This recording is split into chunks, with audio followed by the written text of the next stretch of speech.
ইরানের প্রয়াত সর্বোচ্চ নেতা আয়াতুল্লাহ আলী খামেনির জানাজা ও দাফনের আনুষ্ঠানিকতা শুরু হয়েছে। আজ শনিবার ৪ জুলাই সকালে রাজধানী তেহরানের ইমাম খোমেনি গ্র্যান্ড মুসাল্লা কমপ্লেক্স ও এর আশপাশের এলাকায় জনসমুদ্র তৈরি হয়েছে।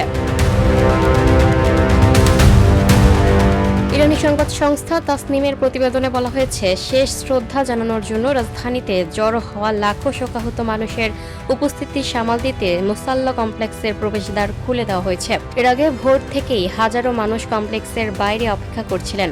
দরজা খুলে দেওয়ার পর তারা ধীরে ধীরে ভেতরে প্রবেশ করেন। অল্প সময়ের মধ্যেই বিশাল প্রার্থনা কমপ্লেক্সের প্রধান প্রাঙ্গণ শোকাহত মানুষের ভিড়ে পূর্ণ হয়ে যায়। ইরানি কর্তৃপক্ষ রাজধানী জুড়ে ব্যাপক নিরাপত্তা ও ট্রাফিক নিয়ন্ত্রণ ব্যবস্থা গ্রহণ করেছে। বিভিন্ন এলাকা থেকে আসা মানুষকে অনুষ্ঠানে পৌঁছাতে কয়েক কিলোমিটার পথ হেঁটে যেতে দেখা গেছে। এছাড়া মেট্রো স্টেশনগুলোতেও ভোর থেকে দীর্ঘ সারিতে অপেক্ষা করতে দেখা যায় হাজারো মানুষকে। খামেনির প্রতি শেষ শ্রদ্ধা জানাতে ইরানের বিভিন্ন প্রদেশ থেকে বিপুল সংখ্যক মানুষ তেহরানে সমবেত হয়েছেন। রাষ্ট্রীয় এই শেষ বিদায় অনুষ্ঠানকে ঘিরে রাজধানী জুড়ে শোকের আবহ বিরাজ করছে। ৮৬ বছর বয়সী খামেনি গত ২৮ ফেব্রুয়ারি ইরানের যুক্তরাষ্ট্র ইসরায়েলের যৌথ আগ্রাসনের প্রথম দিন নিহত হন।